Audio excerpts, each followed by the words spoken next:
Hello and welcome to Bat Fridays here on One Comic Book a Day, as we are now tackling our first main issue of Batman, the series that's just called Batman #1. Yes, the first Batman. And actually we're going to be talking about another really big first in this comic. There's also another big first in this comic, but we'll be doing the first story here. Well, technically it's not the first story. The first story in Batman is like a 2-page recap backstory explaining how he became Batman, which we've already gotten like 4 or 5 issues ago in Detective Comics. And unlike the first issue of Superman, this doesn't really add much to it. Bruce Wayne saw his parents murdered in front of him in an alley, grew up learning martial arts and becoming an expert in chemistry, decides to become the Batman after a bat flies in through his window. I mean, Frank Miller sort of improves on this, but it's still just absolutely ridiculous that he became Batman because a bat flew in through the window. Like, we really need to talk about how just kind of inherently silly that is. Batman Begins sort of has like a nod to this when he sees the bat in the flying around the mansion, which then leads to like a bigger bat moment, but there's still like that little moment. There's just a bat in there.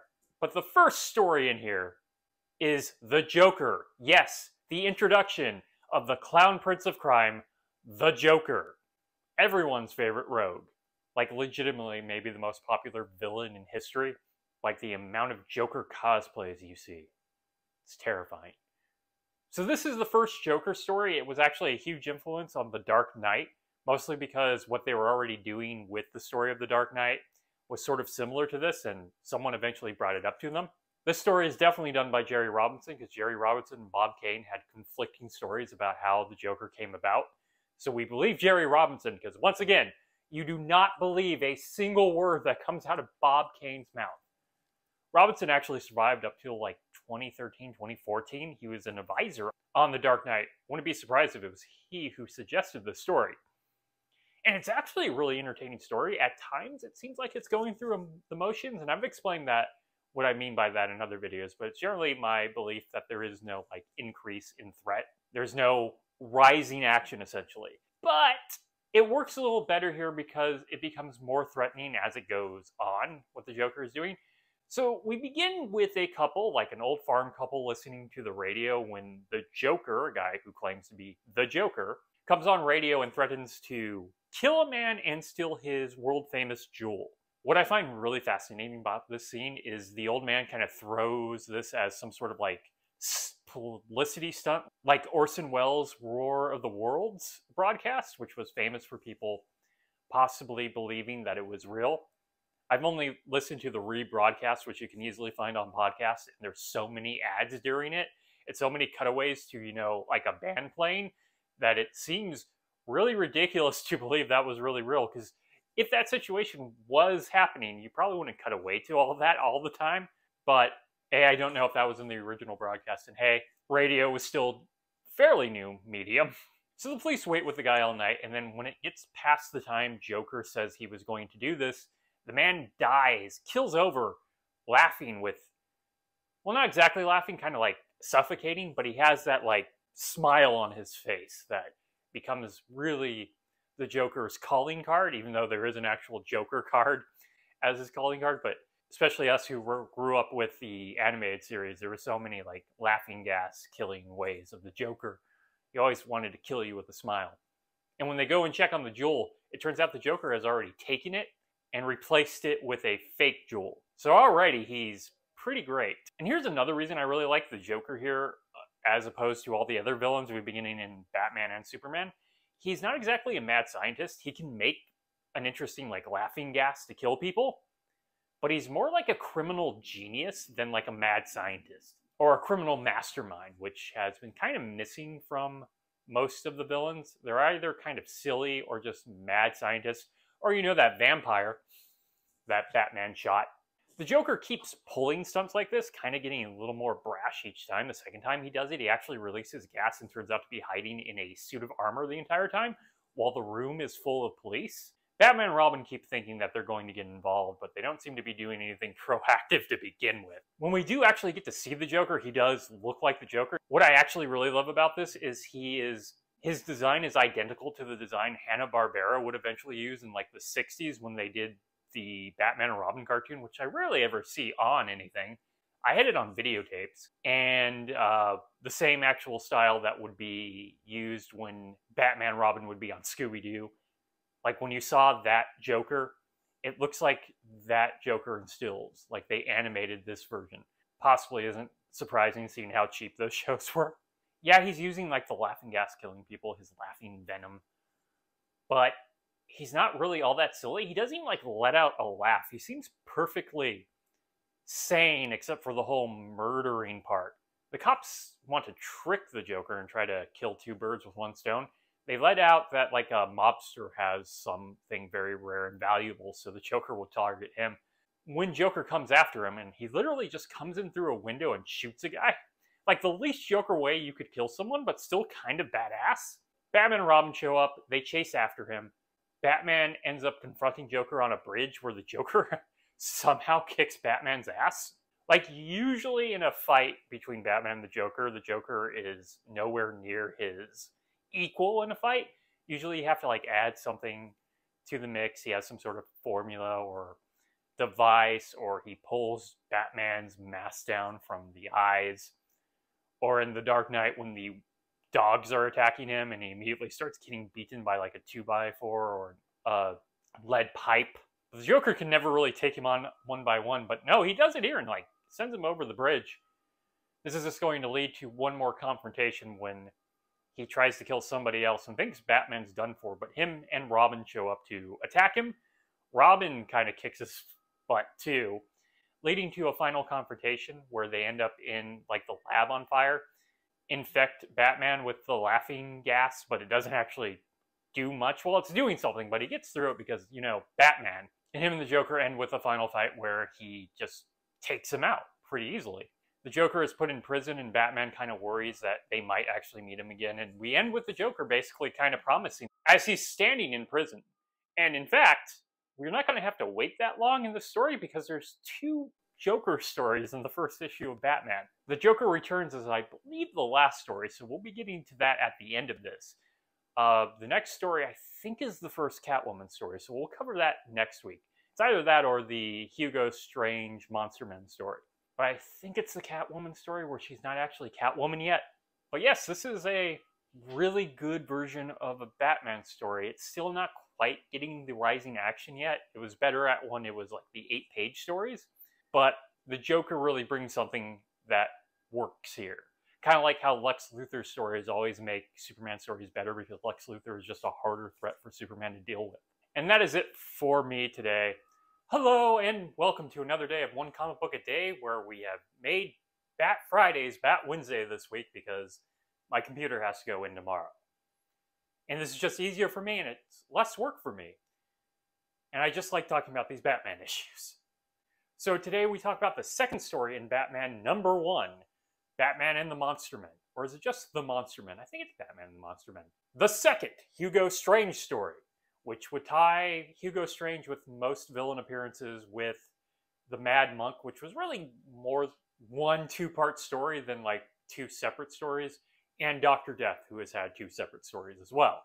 I always kind of debate this with the first Catwoman story, which is next, and she's not really the Catwoman in that story, as the weaker stories in this comic, but the Monster Men gets a really good retelling years later in like the 2000s that's really good and you should read. This version has its moments.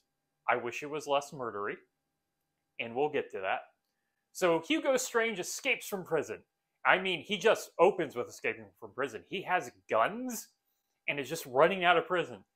I assume someone delivered them to him, but there's going to be no explanation. Remember, Hugo Strange is like a mad genius, mad scientist right now, not the crazy psychiatrist he eventually becomes. So Hugo breaks out, and then like within the next panel, he breaks into Metropolis's insane asylum. Remember, it's not Gotham yet. We're still kind of in New York. They haven't really mentioned that in a while. And this New York doesn't have Arkham Asylum yet. So the closest insane asylum was in Metropolis. Just weird. Arkham is like one of the 2 things you know Batman for. Or, well, like Gotham for. Not one of the 2 things you know Batman for. It's like one of the most famous things about Gotham. because there's no Gotham, and we haven't created Arkham yet. That's not there. Also, where was Superman during this breakout of the insane asylum patients? I hope he really wasn't dealing with a mobster at this time. Though knowing Metropolis like I do from doing the, Superman comics a day, the head of the insane asylum is probably some crooked guy who's making these patients work in forced labor. That's how Metropolis works. See my other videos for that. And then a few days later, Hugo Strange's, well, I think he does rob a bank at one point, but essentially these monster men, as they're called, they're sort of brutes, go on a rampage through New York. They're 15-foot tall men who seem to be bulletproof and super strong.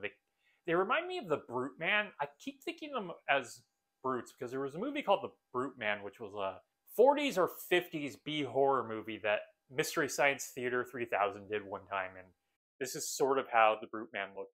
They're sort of like tall cavemen, and they're unstoppable. And if you watched my video earlier this week about fixing, Superman mobster stories, one thing that Bill Finger and Gardner Fox seem to get pretty early on is building up the threat, so Batman doesn't really become involved till almost halfway through this comic. And we just keep watching the Brute Men escalate. So first they're just rampaging through a city, robbing banks, getting money, throwing a car, pushing around the cops. And then in the next time they appear, they're tearing down the L train tracks. So that's going to be a massive problem. And we never get like an explanation of what happened there. We just see them about to destroy the L train tracks. And no one ever mentions if like something happened to the L train. After this, Batman finally becomes involved. He's heard enough. He's spent like 2 nights listening to this on the radio. Dick Grayson either doesn't exist in this story or he's too busy doing homework. Not sure. Robin does not show up at all.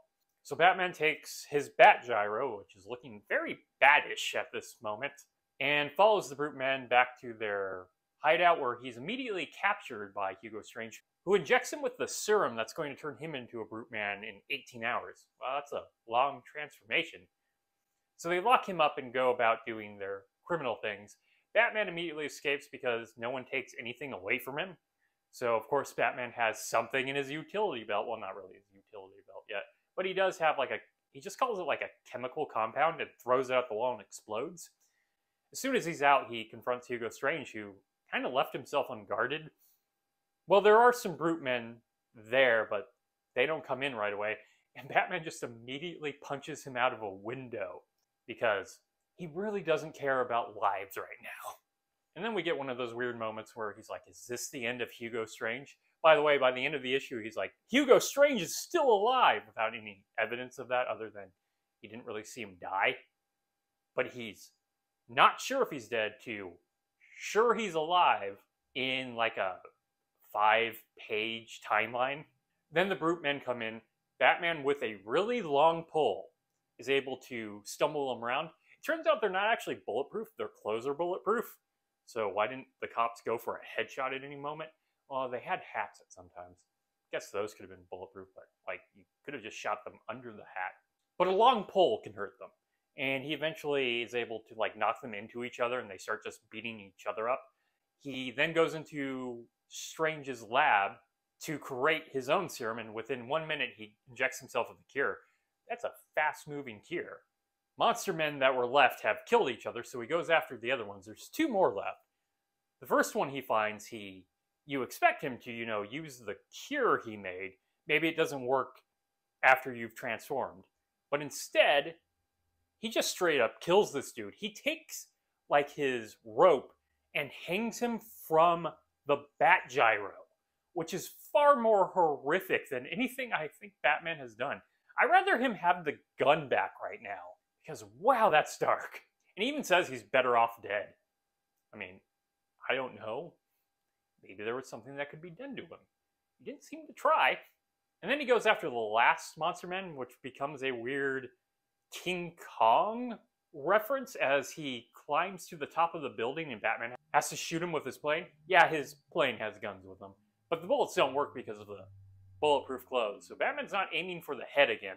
That's shooting a dude in the head too far. Hanging him from the bat plane, acceptable. Really need to have a talk with the editorship right now.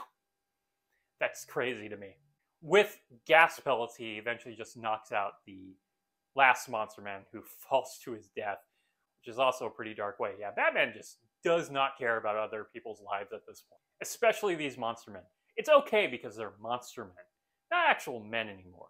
I think if you could turn them back, and even though they're insane, they might have like an argument against that Batman. And this is the happy ending of like Hugo Strange possibly being alive. Really, that's not a very good ending.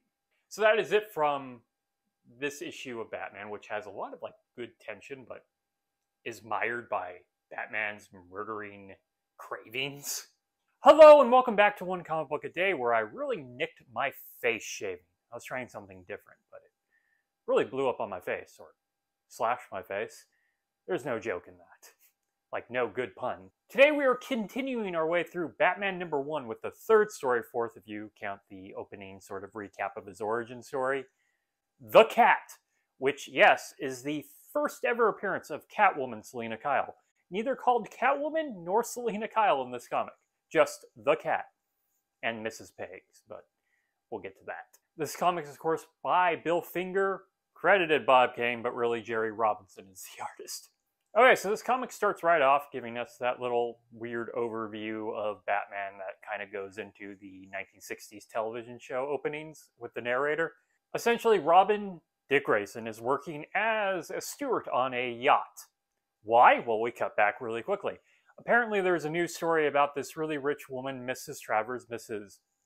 Martha Travers, because there are no other women's names for old women in this universe, especially in the Golden Age. Martha Travers is rich and inviting a whole bunch of people on a yacht to show off her new, I think it says emerald necklace. They never really make that clear outside of the article, which you can't really see very well. Bruce Wayne, who has been in Gotham for more than, like 10 minutes, and I think it's Gotham here, I'm not 100% certain if it's still New York, knows that someone's going to rob you if you have something really rich and expensive for anyone to steal, because, yeah, have you been here before? His idea is to send Dick on the boat under disguise as a steward instead of, being rich and knowing Mrs. Travers probably and getting an invite on the yacht. I don't know, it's a decision he comes up with. There was already a decision that could have gotten him on there without being conspicuous, though it would have probably made him a suspect in some way. Well, he's going to be dealing with other things, apparently. Batman is a very busy Batman. So Dick starts doing his little investigation around the boat, overhearing several things. We know Mrs. Travers has a nephew who's constantly borrowing money from her. He's also brought in, his old neighbor named Mrs. Peg, who had a sprain on her ankle, and he's been helping her, so he invited her. This is very important to the mystery, if there really is a mystery. Her doctor, her personal doctor who's with them, has gambling debts, and her brother keeps losing a fortune in the stock market and demanding money, but she has refused to give him money. So we have a classic sort of Agatha Christie, or just any kind of generic mystery setup here, though we kind of lose that almost immediately because Dick sees the nephew, Dennis, try to throw a piece of paper off the boat. The wind blows it back, and Dick is able to read it. It is a message to Dennis, the nephew, to keep his aunt away from her room so the cat, who signs it, can steal the necklace. So we already know Dennis is involved, which really narrows down the field. And yeah, it could possibly be those other guys, but why would they sign their names The Cat? And there's only one person who was not invited that Dennis invited. So any reasoning skills can put together who is the Cat. Batman basically says this later. So she returns to her room and finds that the necklace has been stolen. A boat comes up and they think it's the Coast Guard because the Coast Guard can get to you in less than a minute. But no, it's actually mobsters who have come to rob the ship. Because, yeah, you advertised it in the paper. This is Gotham. What do you think is going to happen? They are somewhat bemused by the fact that the necklace has already been stolen, so they just start taking expensive things off people. At one point, one man starts manhandling a woman to grab her bracelet. Her partner gets really upset. This is about to start a fight where he's probably going to be gunned down. But Dick is immediately on the scene and starts just pushing and knocking around these guys. They start to open fire on him, but he escapes through the ocean. They, of course, get on their boat with all their ill-gotten gains and try to get away. This is when another boat comes up to them. They say to fire at it, but they wait till it's like right next to them instead of just shooting at this boat. And of course, as soon as it's next to them, Batman jumps in. Batman easily beats them, and Robin ties them up because he's somehow picked up Robin at some point during this. But because this is aimed at children and they need to learn a good lesson, we're going to put an emphasis on that good, he unties all the men, and to prove to the kids of the nation that without their guns, they're pretty much worthless, he has Robin just beat the crap out of them. Because you know how, like, every average kid in America, they can easily take out 4 or 5 men, fully grown, have both a reach, height, even strength advantage. Because without guns, they're not dangerous at all. Remember that, kids. You can fight anybody. I hope some kids weren't killed for that. He returns to the boat where they're having a masquerade ball instead of being, you know, upset or going back after all of the robbery that's taken place. People assume Batman, who shows up in his natural posing positions, is just someone in a costume, and they award him the grand prize immediately for being the best costume. He instead pours all the jewelry and everything back into the trophy. As he does that and everybody realizes he's actually Batman, the fire alarm goes off. But it's immediately told to us by the captain that it's a false alarm, there is no fire. Mrs. Peg immediately realizes this was all a plan to catch her, and she's going to run to the boat at this moment. Okay, I sort of understand this plan. Pull the fire alarm, she runs to a boat, proving she's not old. But she didn't seem to really do that, or at least we didn't see that at the time. She tries to run for it after she finds out that it was a false alarm. Like, she could have just hurried with everybody else to the boats. I don't know why she gave it away so easily, other than being incredibly stupid in this moment. Robin stops her, and Batman immediately reveals that the cat is actually not an old woman, but a beautiful young woman who has the necklace wrapped around her ankle using the bandages to hide her strained ankle, which is somewhat seductive when Batman is taking that necklace off. She then tries to seduce Batman, but though he says he's tempted, he's not going to go around with it because he believes in justice. They take her on the boat and start driving away, where she immediately tries to escape. Robin tries to grab her, but Batman gets in his way. When she's escaped, Robin sort of points out that he thinks Batman did it on purpose, and then he just starts talking about how beautiful her eyes were and how his own girlfriend, Julie Madison's eyes are beautiful, and he has a date with her later. So Batman was thirsty on Maine and let a jewelry thief escape. A cat burglar, to say.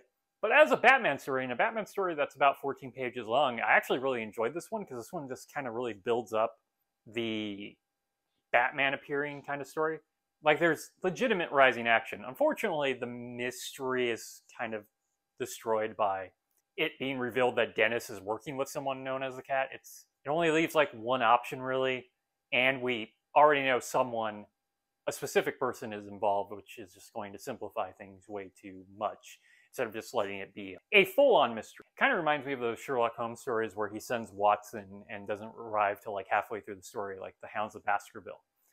Welcome back to Bat Fridays here on One Comic Book a Day, where I'm going to go see Jackass later. It seemed like the decision to make. Today we are finishing off Batman #1 with the final story and the second ever Joker story, Joker Returns. It's not exactly too different from the first Joker story, The Joker, which was the first story in this comic, but it still manages to be fairly interesting and clearly had its influence over The Dark Knight. So here the Joker escapes immediately. He apparently hid chemicals in his teeth, able to create a sort of an explosion, and blows up the jail he's in, or prison. I'm not exactly sure where he was, but there is wreckage and a guard presumably dead. With being free, he goes back to what he was doing before. He's going on the radio, making threats about stealing or killing someone, sometimes both, and then when it comes time for that deadline to hit, the person will die laughing or some sort of gas or chemical hits, and he manages to steal away with the jewel or whatever he's trying to get away with. Here, mostly jewels. Batman tries to confront him as he robs the museum, but Joker takes him in a straight-up fight and would have probably killed him because Batman just passes out if the police hadn't arrived. When the police arrive, the Joker has already made his escape, And they try to unmask Batman, which wakes Batman right up, and he starts just kicking the police officer's ass. Yeah, Batman doesn't really believe in that thin blue line. Pretty much everyone's his enemy. Takes on the cops, he will take on the criminals. The Joker in this rampage even kills the chief of police, which seems to be the inspiration of how Commissioner Loeb is killed in The Dark Knight. Finally, Bruce goes up to Commissioner Gordon, remember they're friends, and convinces Gordon that the Joker has mainly been going after jewels, so why don't we give him a jewel we know he would want to steal? So it's a ruby that's worth like $100,000, and the Joker is immediately going to try to steal that. But when he comes to steal the ruby, the police are standing around him waiting for him, which leads to one of my favorite Golden Age moments where the Joker just pulls out 2 6-shooters, dives, and shoots every single cop. It is like the least Joker way for him to kill people, but it's wonderfully badass and sort of Western. Like, you don't expect the Joker to be a super competent gunslinger. Once he makes off with the jewel, Robin's on his tail. Robin's about to catch him when the Joker punches the Robin off a building. He luckily catches himself on a flagpole. Once the Joker has returned to the streets, Batman is waiting for him, and they start a struggle where maybe the Joker could win, but Robin lets go of the flagpole, and after bouncing off an awning, lands right on the Joker.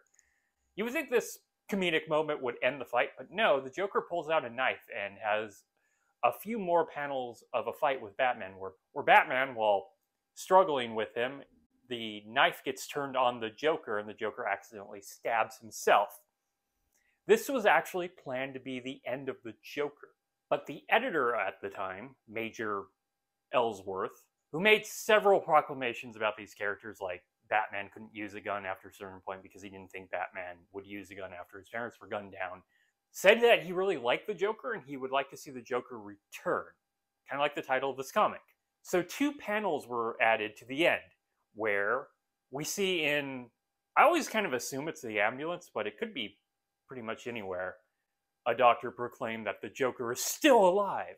And yes, we're going to see the Joker again, but he's not going to be this effective as a killer. He's going to very quickly turn into something that's closer to the Batman 66 Joker.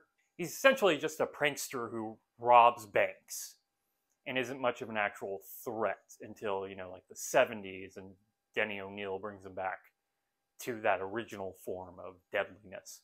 But overall, still very enjoyable comic. He is a legitimate threat to Batman. He can outsmart him and apparently take him in a fight most of the time. Batman has needed Robin to essentially defeat him both times. Okay, and that's it for Batman #1, all of Batman #1, but specifically Joker Returns. If you enjoyed this video, please like and subscribe. Hit the bell icon to get notifications when a new video goes up. I do this Monday through Friday, but Mondays and Thursdays I cover either the Superman story in an Action Comics or one Superman story in the main Superman comic. And make sure to watch next week. Same Bat Day, same comic book channel. Have a great day.